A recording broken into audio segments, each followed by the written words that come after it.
নমস্কার। আজকের মাননীয় আরো একটি মুখ্যমন্ত্রী বিশেষ সংবাদ হলো বিশেষ করে আদিবাসী ভাই বোনদের আদিবাসীদের প্রতি বাগনা পরব। 2011 পশ্চিম সালের পর আসানসোল থেকেই আদিবাসীদের বাগনা পরব বিভিন্ন উপলক্ষে প্রকল্পের রবিবার মাধ্যমে আসানসোল পৌর নিগমের 15 নম্বর এই ওয়ার্ডে সমাজকে উপস্থিত হয়েছিল উন্নতির রাজ্যের চেষ্টা মন্ত্রী করছেন। মলয় ঘটক।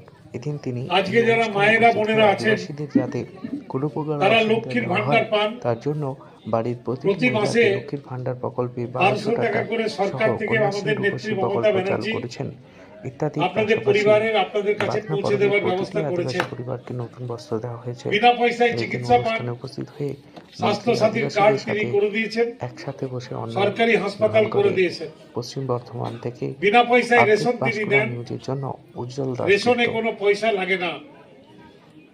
এবং আপনারা জানেন যাদের ঘর বাড়ি নেই, নিজ গৃহ নিজ ভূমি বলে একটা প্রকল্প ছিল, যে প্রকল্পে কেন্দ্রীয় সরকার একটা অংশ টাকা দিত, কিন্তু গত 3 বছর ধরে সেই টাকা কেন্দ্র আটকে দিয়েছে।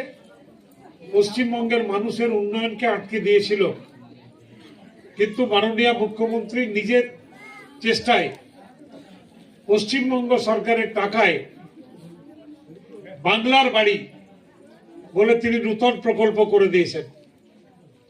এবং যারা গৃহহীন আছেন তাদেরকে বাড়ি বানিয়ে দেওয়ার জন্য ইতিমধ্যেই ডিসেম্বর মাসে একটা ইনস্টলমেন্ট তাদের কাছে পৌঁছে গেছে এবং যারা বাকি আছে তাদেরগুলো আগামী দিনে দেওয়া হবে।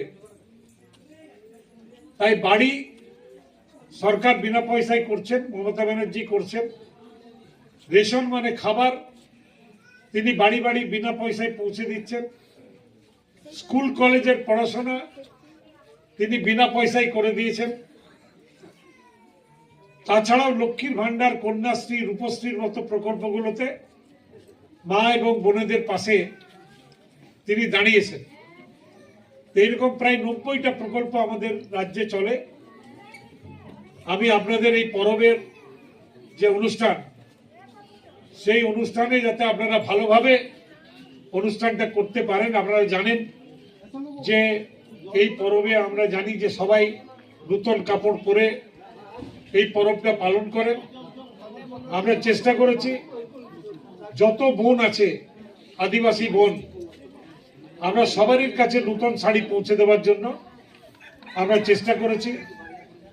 মাঝি বাবাদের জন্য আমরা চেষ্টা করেছি যাতে তাদেরকে আমরা একটু ধুতি বিধায়ক হিসাবে সরকারের তরফ থেকে আমরা তাদের কাছে পৌঁছে দিতে পারি এবং এই পরব যাতে আরো ভালোভাবে করা যায়। আগামী দিনে আপনাদের সঙ্গে বসে, আপনি জানেন যে আমরা একটা আদিবাসী সমন্বয় এবং উন্নয়ন কমিটি করেছি।